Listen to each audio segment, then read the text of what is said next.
Hey, friend, Cedric Golden here.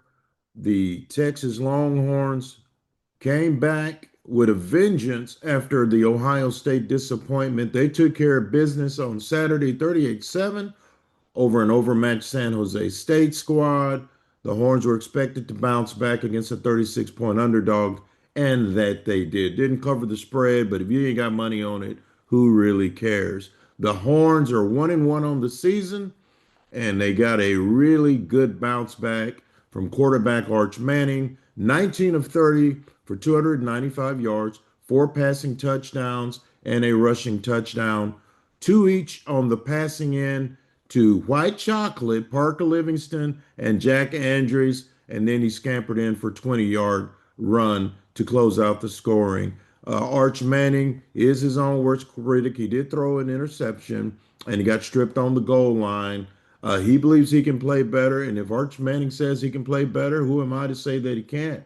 I think there's upside there. The level of competition wasn't as great because Arch Manning and company were simply too much for San Jose State. He continues to get good production from players like Andrews and Livingston. He has good relationships football wise because they're open. He's getting them the ball and they're doing something with it. On the other hand, he's got to get more from Ryan Wingo. Ryan Wingo caught 4 for 30, but he dropped what would have been a 30 or 40-yard completion that was right on the money. The hands are an issue right now. It's a confidence problem. When asked about it after the game, Archer Manning simply said, he's a great athlete. I got to get him the ball more.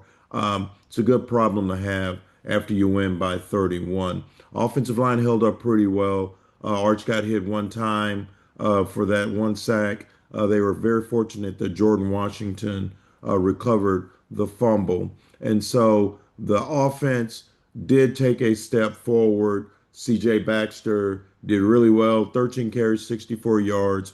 Jarek Gibson, 7 for 38. They sat Quintravian Wisner, didn't really need him. This is the kind of time of the season when you can sit some of your mainline guys to get healthy because you know that you're going to blow these teams out.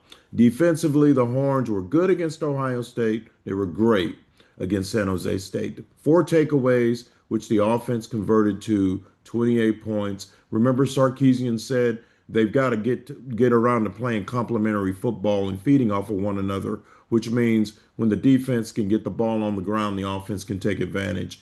That's what happened. 28 points in less than 5 minutes, and that game was a wrap. Colin Simmons, the edge rusher, had one of his worst games, frankly. He had three penalties, two offsides calls, and a personal foul, roughing the passer. Just didn't have his stuff in this one. That's two straight games where he hasn't been the All-America type that we've been accustomed to seeing. But all in all, the defense only allowed 7 points, only 273 yards, and they got those four takeaways. That's a big time performance coming after the Ohio State game. Special teams wise, Mason Shipley knocked in a 47-yard field goal. It's been a concern over the last couple of years that they didn't have a long distance threat in the kicking game. He's shown himself capable. And punter Jack Boymeister, I can spell it, but I have trouble saying it, averaged 45 and a half points, 45 and a half yards per attempt on 6 attempts, and he got one down inside the 20.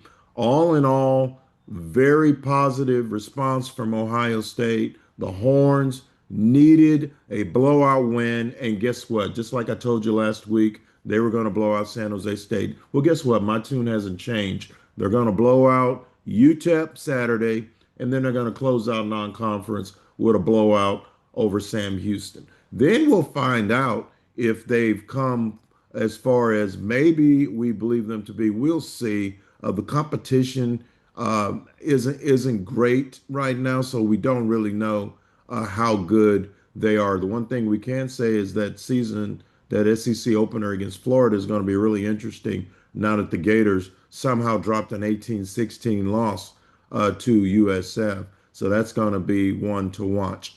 Once again, the Longhorns take care of business 38-7 over San Jose State.